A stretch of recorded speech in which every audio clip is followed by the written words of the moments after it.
Le Seigneur soit avec vous. Et avec votre esprit. Bonne nouvelle de Jésus-Christ selon saint Matthieu. En ce temps-là, Jésus disait à ses disciples, « Vous êtes le sel de la terre. Mais si le sel devient fade, comment lui rendre de la saveur? Il ne vaut plus rien. On le jette dehors et il est piétiné par les gens. Vous êtes la lumière du monde. Une ville située sur une montagne ne peut être cachée. Et on n'allume pas une lampe pour la mettre sous le boisseau.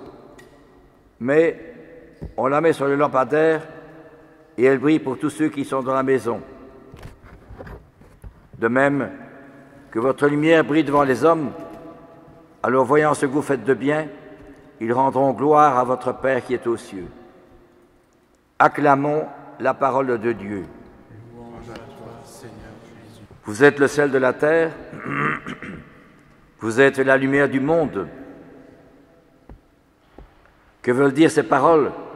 Quelle invitation notre Seigneur nous adresse-t-il dans cet évangile du dimanche, de ce dimanche? Un jour, j'étais en retraite dans un monastère. Une jeune fille de environ 30 ans demande à me parler. Elle faisait une retraite aussi. Elle me dit qu'elle faisait partie d'une communauté de Jean Vanier pour les handicapés. Et la responsable devait quitter pour raison de santé. Et cette jeune fille me dit, on m'a demandé alors de prendre sa place, d'assumer la responsabilité de la communauté. J'ai hésité beaucoup et c'est pour cela que je suis venu en retraite. Et vous êtes la première personne à qui j'en parle, parce que vous êtes prêtre. Eh bien, dans la prière, j'ai dit oui au Seigneur. Vous ne sauriez croire combien ce oui m'a libéré et m'a rendu vraiment très joyeux. Et j'ai senti la parole du Seigneur. Il n'y a pas de plus grand amour que de donner sa vie pour ceux qu'on aime.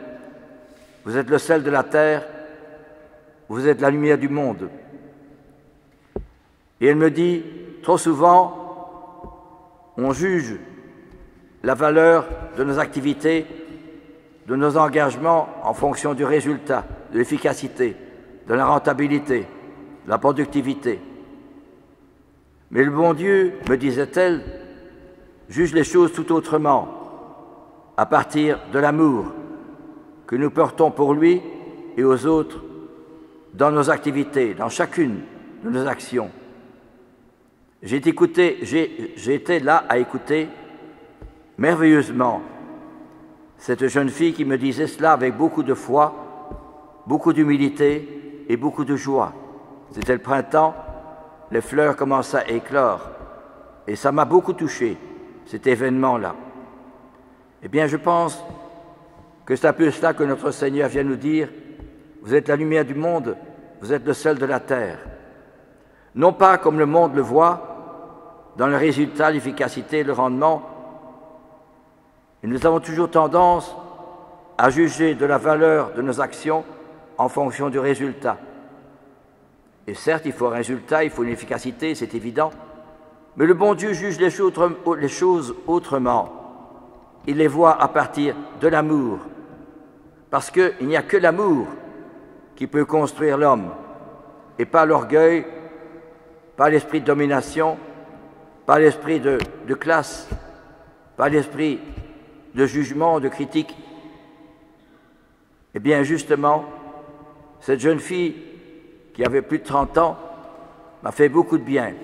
Et je le rapporte ici parce que c'est une manière concrète de montrer comment on peut être le sel de la terre et la lumière du monde. Et cela veut dire, dans notre vie quotidienne, certes, nous sommes accaparés par le monde, par la télévision, par les médias, par les grandes surfaces, par les publicités, par tout ce qui se passe, par les guerres. Et si souvent, et les événements parfois négatifs qu'on nous montre. Mais ce que veut dire le bon Dieu, comme me disait cette jeune fille, c'est que le bon Dieu nous juge justement par nos petites actions cachées, faites par amour. Alors, oui, vraiment, nous savons que nous pouvons construire l'Église non pas par des grandes choses, bien sûr, il en faut, mais par des petites choses, humbles, modestes. Dominique Savio, qui était un compagnon qui est entré dans la maison de Don Bosco, n'avait vécu que quelques années, mais était déjà pris par la tuberculose et il a dû rentrer chez ses parents, là où il est décédé. Et quand il était au collège de Don Bosco, il avait toujours attention à calmer les jeunes qui se bagarraient, qui se vautraient, qui s'opposaient. Parce qu'à l'époque du temps de Don Bosco, la vie était autre chose que maintenant. Il y avait beaucoup de pauvreté, mais une autre pauvreté que maintenant. Eh bien, Dominique Savio intervenait toujours pour calmer les esprits, pour calmer les opposants, réussir à retrouver un peu la paix et l'amitié, le partage. C'était un garçon qui était charismatique.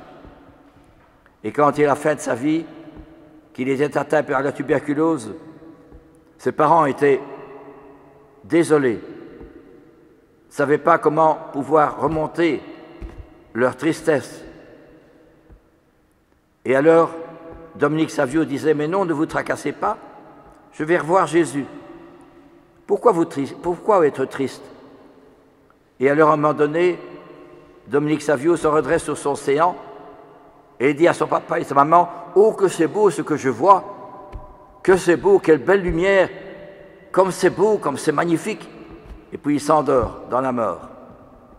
C'est un petit peu comme Saint Étienne aussi, qui était lapidé par ceux qui s'opposaient à lui et qui à un moment donné a dit, « Je vois le ciel ouvert et Jésus assis à la droite de Dieu le Père. » Eh bien, les saints sont là pour nous rappeler que dans la vie ordinaire, là où on est seul, où on a des échecs, peut-être des difficultés, des contrariétés, mais justement, c'est là que se situe le Seigneur, non pas dans tout ce qui est brillant, dans ce qui est merveilleux, de résultats, mais souvent dans la difficulté, les problèmes, la solitude, la contrariété, les critiques, les oppositions.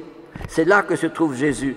Alors, si nous prions, nous pourrons dire comme Dominique Savio, « Oh papa et maman, c'est beau ce que je vois », ou comme Saint Étienne qui va mourir lapidé par ses confrères, ses collègues, « Je vois le ciel ouvert et Jésus assis à la droite de Dieu le Père Tout-Puissant. » Il ne nous est pas demandé peut-être de voir, mais de sentir, d'expérimenter cette présence merveilleuse de notre Seigneur dans notre vie, à travers les difficultés. Alors nous pourrons vraiment dire que notre Seigneur est présent. Vous êtes la lumière du monde, vous êtes le sel de la terre, comme cette jeune fille.